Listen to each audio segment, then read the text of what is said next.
सर्वेभ्यो नमो नमः। कक्षा 10वीं के समस्त विद्यार्थियों का उत्कृष्ट क्लासेस में हार्दिक स्वागत और अभिनंदन है प्यारे विद्यार्थियों। दोस्तों, आज मैं आप लोगों के साथ जो अन्वय, आपके परीक्षा में एक प्रश्न आता है अन्वय लेखनम, श्लोक दिया होगा, फिर नीचे फिलिंग द ब्लैंक्स 4 ऑप्शन होंगे, उसमें से लेकर के आपको उस अन्वय को कंप्लीट करना है। तो वो किस तरीके से सर किया जाएगा, है ना, उस पर आज अपनी चर्चा रहेगी कि जो अन्वय से संबंधित प्रश्न है वो आपका परीक्षा में गलत नहीं जाना चाहिए। तो अन्वय करते वक्त अपन क्या करेंगे, यहाँ ये ध्यान दीजिएगा। जैसे श्लोक है, अधोलिखित श्लोकस्य अन्वयम मंजूषात पदानि चित्वा पूर्यत, मतलब निम्नलिखित जो श्लोक है उसका अन्वय इस मंजूषा से लेकर के, ये देखो ये मंजूषा दे रखी है, इस मंजूषा से लेकर के इस अन्वय को साथियों पूरा करना है।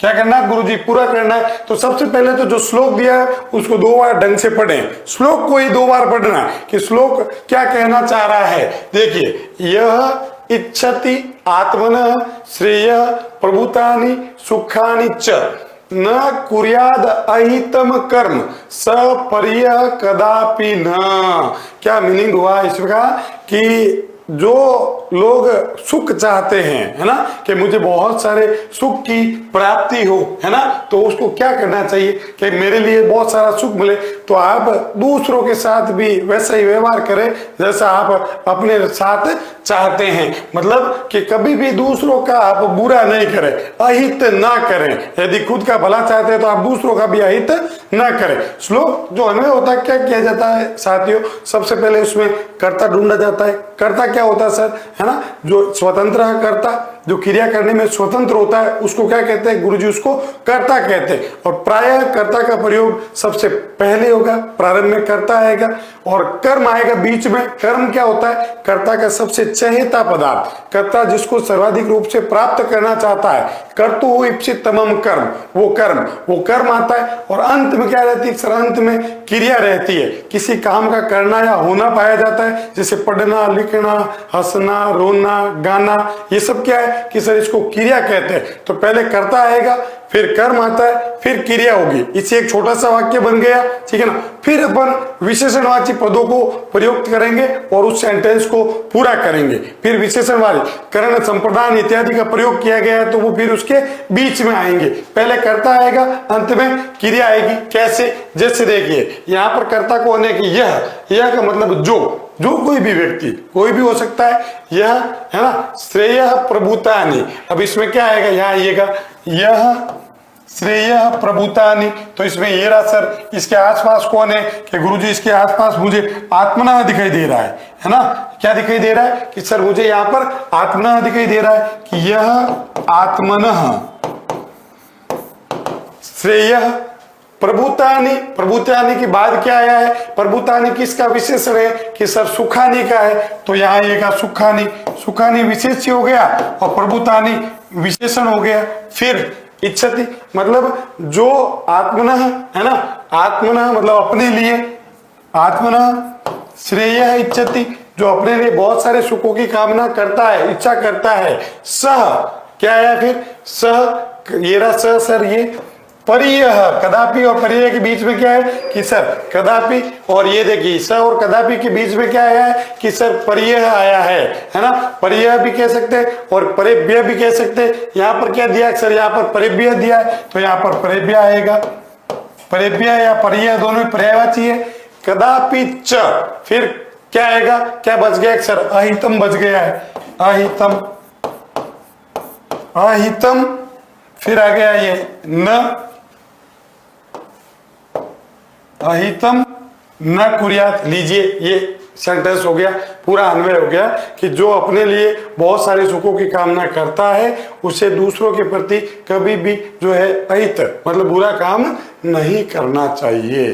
कर्ता को ढूंढना है ना, और आपके तो दिया हुआ ही रह रहा है, 4 ऑप्शन ही तो ढूंढने हैं और वही जो श्लोक होगा उसके आसपास में आपको मिल जाएंगे। इसी तरह दूसरे उदाहरण पर आइएगा, जैसे देखिएगा ये आया, अगाध जल संचारी न गर्वम याति रोहितः। इसमें एक रोहित नामक बड़ी मछली है, उस मछली के बारे में दे रखा है। क्या होता है कि अगाध जल संचारी, है ना, अगाध जल है, पानी ही पानी है ना, उसमें संचरण करने वाली, मतलब जो समुद्र का पानी होता है उस समुद्र के पानी में संचरण करने वाली रोहित नामक मछली को न गर्व में आती, कभी भी उसको घमंड नहीं होता है, कभी भी उसको क्या नहीं होता है सर, उसको घमंड नहीं होता है। जबकि अंगुष्ठ उदक मात्रे न सफरी फुरफुराते, सफरी का मतलब होता है छोटी मछली, छोटी मछली अंगूठे के जो परिमाण है इतने से जल में भी रह करके वो फड़फड़ाती रहती है ना, मतलब होता है ना जल गगरी छलकत जाए, अपने सुना होगा है ना कि आधा भरा हुआ जो घड़ा होता है ना हमें से छलकता रहता है। इसी तरह अंगूठे मात्र पानी में रहने वाली भी, जबकि जो मछली होती है वो फड़फड़ाती है, जबकि जो रोहित मछली होती है वो अगाध समुद्र में संचरण कर रही, फिर भी उसको घमंड नहीं होता है। ये कह रहे हैं कि मनुष्य को कभी भी घमंड नहीं करना चाहिए। आइएगा, ये रहा देखो, अगाध जल संचारी क्या है कि भाई अगाध जल संचारी मतलब बहुत सारे पानी में कौन संचरण कर रही है कि रोहित मछली कर रही है, रोहित। गर्वमन क्या आएगा, याति, ये रहा गर्व के आगे क्या है सर, याति। फिर अंगुष्ठ उदक, ये रहा अंगुष्ठ उदक के आगे क्या है सर, मात्रेण, तो मात्रेण लिख दो, आस पड़ोस में मिलेंगे आपको। फिर सफरी, सफरी के आगे क्या है कि फुरफुराई थे, ये आया सर, ऊपर पड़ाती है, उछलती रहती है, क्या करती है, उछलती रहती है।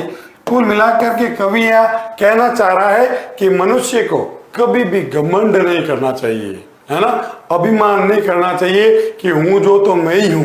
ये अगर बात आ गई ना तो फिर उसका पतन निश्चित है। फिर इसी तरह एक उदाहरण और देखते हैं, यहाँ आइएगा, जैसे अपत्येषु च सर्वेषु जननी तुल्य वत्सला, जो जननी होती है ना, वो अपने सभी संतानों के लिए माता का प्रेम एक समान होता है, किंतु पुत्रे दीने तू सा मतलब कौन कि जननी, सा माता कृपा आद्र हृदया भवेत, लेकिन उसका जो दीन पुत्र होता है, दुर्बल पुत्र होता है, उसके प्रति उसका जो प्रेम है वो स्वभाव से ज्यादा होता है, वो उससे ज्यादा स्नेह रखती है। यहाँ आइएगा, ये क्या आया कि सर सर्वेशु, अब सर्वेशु यहाँ किसके पीछे सु है कि ये रहा सर अपेत्येषु, ये सु को मिलाओ, ये रहा सु मतलब सभी संतानों में, क्योंकि विशेषण विशेषी एक जैसे होते हैं। फिर जननी, जननी क्या होती है कि सर तुल्य वत्सला, सभी में एक समान प्रेम करने वाली होती है, ये रहा जननी तुल्य वत्सला, ये आगे सर। फिर आगे आइएगा, नेक्स्ट क्या ना, तुल्य वत्सला भवेत तू दीने, दीन का किसका विशेषण है सर, पुत्र का। दुर्बल कौन है कि सर पुत्र है, तो यहाँ आएगा पुत्रे, ये एक ही मात्रा मिला दो, यहाँ सु था तो इसके पीछे सु है, यहाँ ए है इसके अंत में ए आया है। सा माता कृपा आद्र हृदया, ये रहा माता के आगे क्या है, कृपा आद्र हृदया। विशेषण और विशेष से ढूंढना है ना, कि विशेष्य तो होता है कि गुरुजी जिसकी विशेषता बतलाई जा रही है वो तो विशेष्य होता है, और जो विशेषता बतला रहे हो वो विशेषण होगा, है ना। जो जैसे मैंने कहा कि जो है संस्कृत बहुत अच्छी भाषा है, तो बहुत अच्छी क्या हो गया कि सर विशेषण हो गया, और संस्कृत क्या हो गया कि सर विशेष्य हो गया, है ना। जिसकी विशेषता बतला रहे वो तो विशेष्य होगा, और जिसकी विशेष्य की जो भी विशेषता बतलाओगे वो विशेषण होगा। संस्कृत में ये होता, जैसी संज्ञा होगी वैसा सर्वनाम होगा, जैसी संज्ञा वैसा सर्वनाम, जैसा कर्ता वैसी क्रिया होगी, कर्ता के पुरुष और वचन के अनुसार क्रिया का प्रयोग होगा, ठीक है ना। जैसा विशेष्य होगा वैसा ही विशेषण होगा, विशेष्य का लिंग विभक्ति वचन और विशेष्य का लिंग विभक्ति वचन एक समान रहेगा। ऐसे ही जो है बहुत तरह के प्रश्नों के साथ साथियों अपन मिलते रहेंगे, है ना। आपको जो परीक्षा है, आपकी परीक्षा के लिए पहले से ही ऑल द बेस्ट, बहुत अच्छा करके आना है, और हमारी सेवाओं से खुश हो तो और साथियों को भी कहना कि ज्यादा से ज्यादा संख्या में जुड़े और हमारी सेवाओं का लाभ ले। धन्यवाद। जय तो संस्कृतम, जय तो भारतम।